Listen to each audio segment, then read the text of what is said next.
Hey, folks, thanks for joining for the last installment of the short course on Strange People, Stranger God. This is parts 3 and 4 wrapped into one. And thanks for those of you that joined in for the live Zoom session. After that, I decided to do a drawing of all the people that came for a special prize. So put everyone's name into a cup that came. And so I'm going to draw one out, and that person will get a prize. Let's see who the name is. Oh, there it is. It's Jolene Gash. You win. So look for a prize on your doorstep sometime in the near future. Today we are looking at Galatians chapter 2, and we're going to be in verses 11 through 21. So grab a Bible and turn to Galatians chapter 2. If you don't get anything out of what I say, you'll at least get something out of reading that particular passage. Recently, or at least within the last couple of days in the news, there was a group of people that came together as signatories on a document asking to end cancel culture. Now, I haven't read it deeply or gotten into it that much, but if you don't know what cancel culture is, do your own search and you'll find out plenty about what it means to be canceled. So most of the folks that signed it were older, some professors, some, authors, famous people, etc. Saying, to end cancel culture. And I think the intent behind it was saying that it's unhealthy. It's an unhealthy way of engaging. As I read reports about that and reflected on it, I have to admit, one of the ways in which I've grown in my life is to be challenged. And I honestly think that is how God often comes to me, is through a serious challenge. And I get that, being canceled or someone, calling you out, there's call out culture, cancel culture. Now there's call in, to try and be more nice.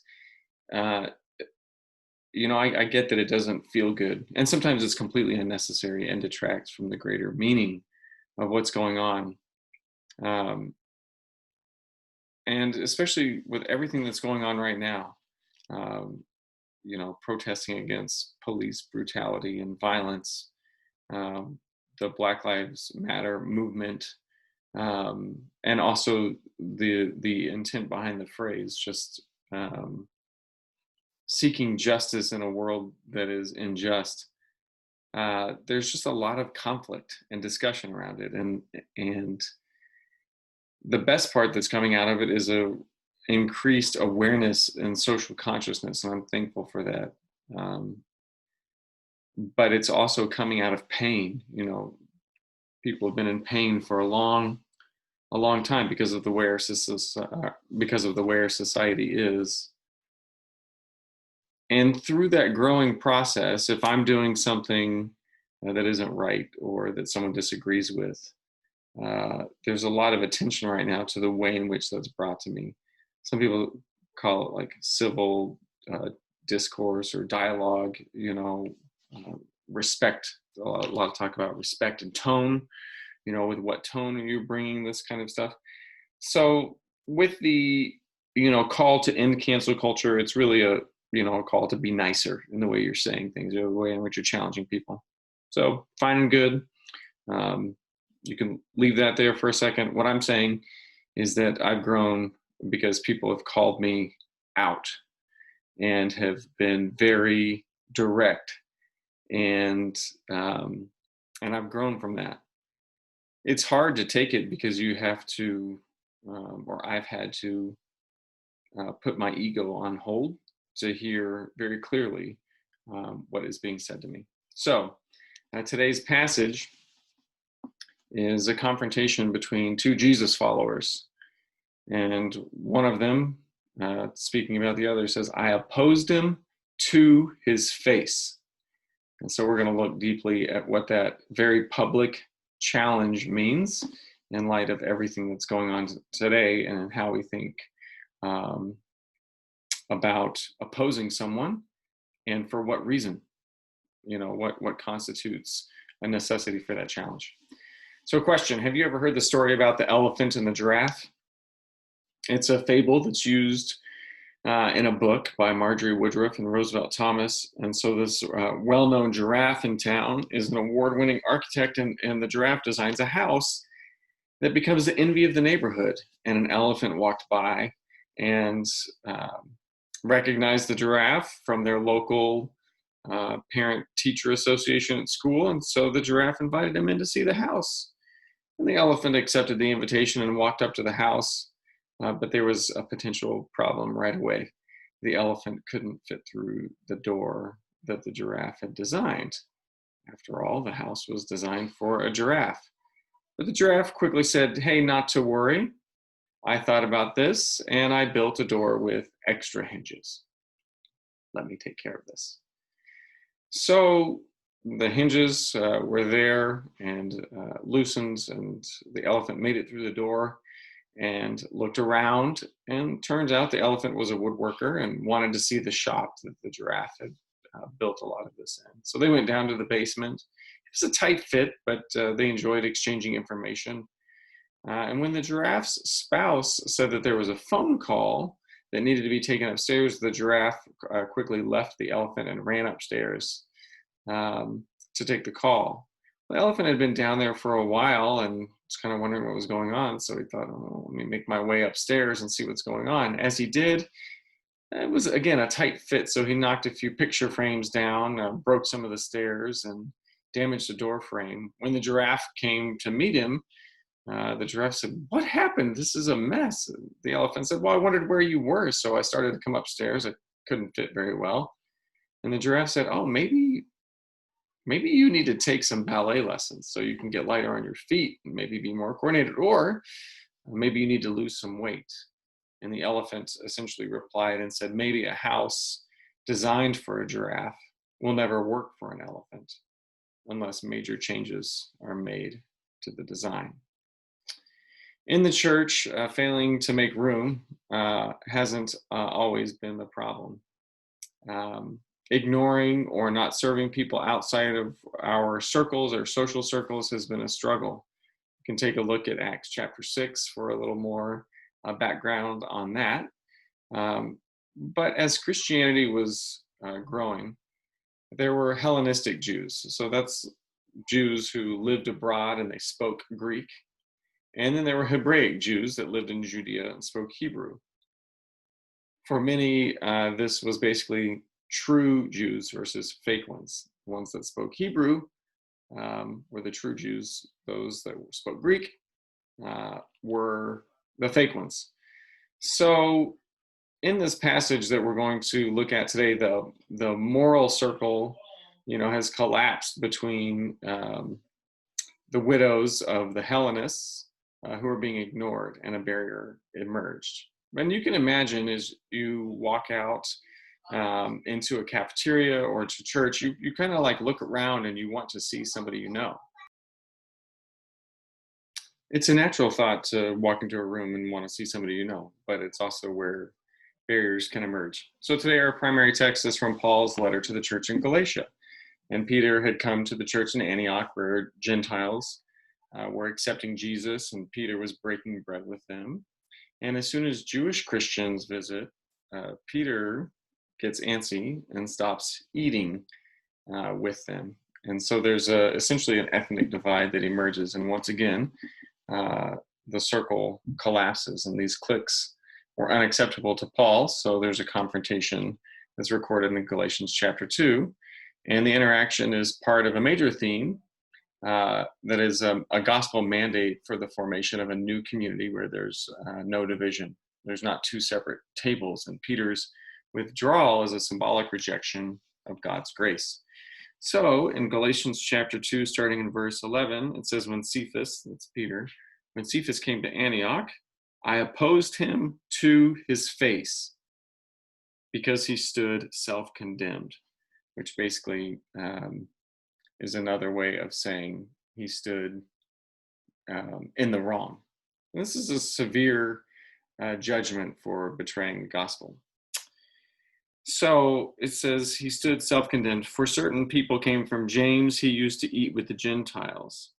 For until certain people came from James, he used to eat with the Gentiles. But after they came, he drew back and kept to himself separate for fear of the circumcision faction.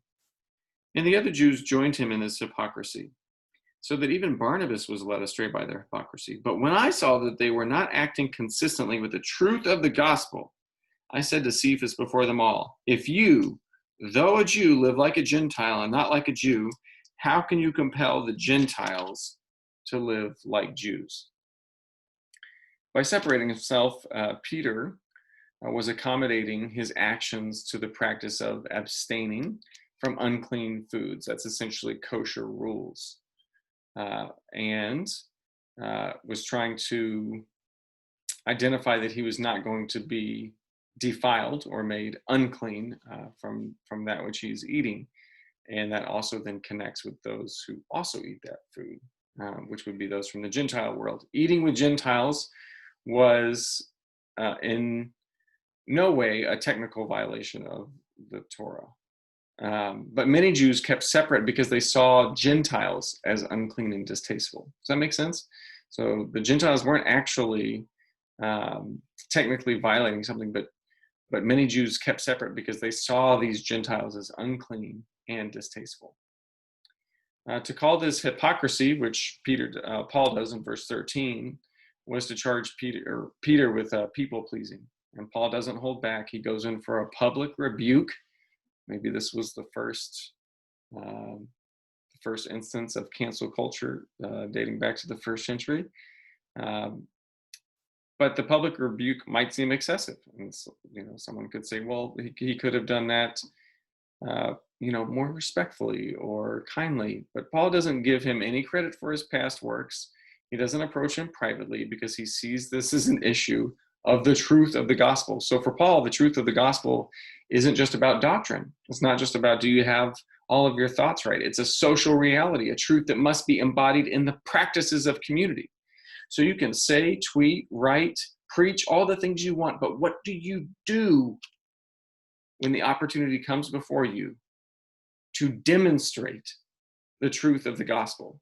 Do you point to the norms and the rules and the restrictions of the policies? Oh, but this is just the way it is. Do you mitigate and bend and adapt to everything that prevents you from following the truth of the gospel? For Paul, that is worthy of being called out. The truth of the gospel is violated through exclusionary social practices. So similar to the social time of when Jesus' earliest followers were figuring things out, today we live in a divided social world. There's insiders and outsiders. There's friends and strangers. There's people who get something and people who are clueless about it. And people who are like me and people who are different than me. People in our circle and outside of our circle. And it's not just Hellenist or Hebrew, like it was then, or Jews and Gentiles. It's clearly Republican and Democrat, black, white, brown, rich, poor, citizen, refugee, educated, uneducated, or perhaps friend versus stranger. I was in several places last week where I felt my ability to care and attend and have affection be pinched by our social circles, and then also exacerbated by social distancing. Several months ago, before everything shut down, I was at the Malibu Public Library. And then, years before that, I was reflecting on actually being in the Children's Court of Los Angeles, which is a very intense place to be. At the Children's Court, I was surrounded by what I see as brokenness in the world. And there's a lot of trauma and tragedy being litigated in that particular space. In the Malibu Public Library, I was surrounded also by what I saw as brokenness. And as I sat there and looked at people who clearly made the library their home, even though they were houseless, and the way in which the people that worked at the library pretty much knew everybody there, I saw a team of doctors and nurses come in.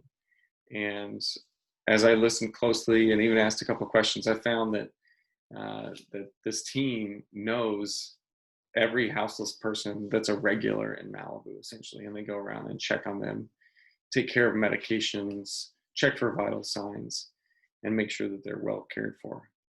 We care for and break bread with those that we previously ignored, and those that we previously excluded. We tear down the emotional walls that keep us from seeing the stranger and God in the stranger.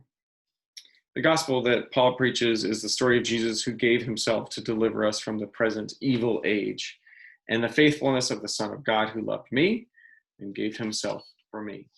So when Paul preaches, he's inviting churches not to take an individual reflective assessment of their belief, but inviting gratefulness and recognition of what Jesus has already done. Jesus already died and was resurrected. The death of Jesus has already liberated us from being enslaved to death. So communion is an interesting example comparing to the scene in Galatians. In some church traditions, there are regulations and ongoing questions about who is allowed to take communion. And Richard Beck, the author of the books that I'm referencing a lot for this particular series, asked a good question about that. He said, didn't Jesus already give his body and blood for everyone when he died? And if that's true and you believe it, then who are we to put up a keep out sign around the body and the blood of the Eucharist? Can we deny that to others, what Christ has already freely given away? The desire to embrace people doesn't erase the discussion of sin and oppression and injustice, but it prioritizes everyone's humanity while pursuing holiness and justice. So going beyond communion cups, remember back to the spit cup test, the Dixie cups. And also the other psychological test I talked about, the Hitler's sweater test, where participants were shown an old sweater before them and asked to try it on. And those who were not told that it was Hitler's sweater were willing to try it on. Those who were told it was Hitler's sweater would not, and they felt icky and uncomfortable. But isn't that irrational? We can't be contaminated with evil through a sweater, right? We're not worried that there's actually a germ or something that's going to rub off on us. But if we know it's irrational, that evil isn't a germ, but we treat the sweater as containing a moral virus, then we know that there are moral issues that are run by our emotional issues, and it leads us to keeping our distance from those that we label as sinners. That's why the critique for eating with tax collectors and sinners came straight to Jesus. So Paul has no room or tolerance for this because of the deep belief that we all have something to die for and to die to in order to truly live. The moral circle of saying who's in and who's out is certainly one of those things that need to die. There are things that need to die in me. The idea that I wake up every day and need to die to myself, die to something else, stands as a reminder of Paul's message of opposition to Peter. In Galatians 2:15, he wrote in the letter, "We ourselves are Jews by birth and not Gentile sinners. Yet we know that a person is justified not through the works of the law, but through faith in Jesus Christ. And we have come to believe in Jesus Christ so that we might be justified by faith in Christ and not by doing the works of the law, because no one will be justified by the works of the law. But if in our effort to be justified to Christ, we ourselves have been found to be sinners, is Christ then a servant of sin? Certainly not. But if I build up again the very things that I once tore down, then I demonstrate that I am a transgressor. For through the law, I died to the law so that I might live to Christ. I have been crucified with Christ, and it is no longer I who live, but it is Christ who lives in me. In the life I now live in the flesh, I live by faith in the Son of God, who loved me and gave himself for me. I do not nullify the grace of God, for if justification comes through the law, then Christ died for nothing." It's a powerful verse to say, it is no longer I who live, but it is Christ who lives in me. Living like a dead person. What needs to die in you? What needs to die in our social circles? What needs to die in our society, in our institutions, in our legal systems? There are structures and emotions and thoughts and exclusions and practices that need to die. But our egos, our sense of fear, our deep desires for control and superiority protect those structures from dying. And so maybe if a deep belief in Jesus and a willingness to be even called out for it, as Paul does Peter, could lead us to believe that something needs to die and that we're willing to die to it, we might gather a deeper sense of what it means to understand the true gospel, even one that Paul was willing to call out Peter for. Thanks for joining for this series. Hope you enjoyed it, and feel free to email me if you want to chat more about any of these things.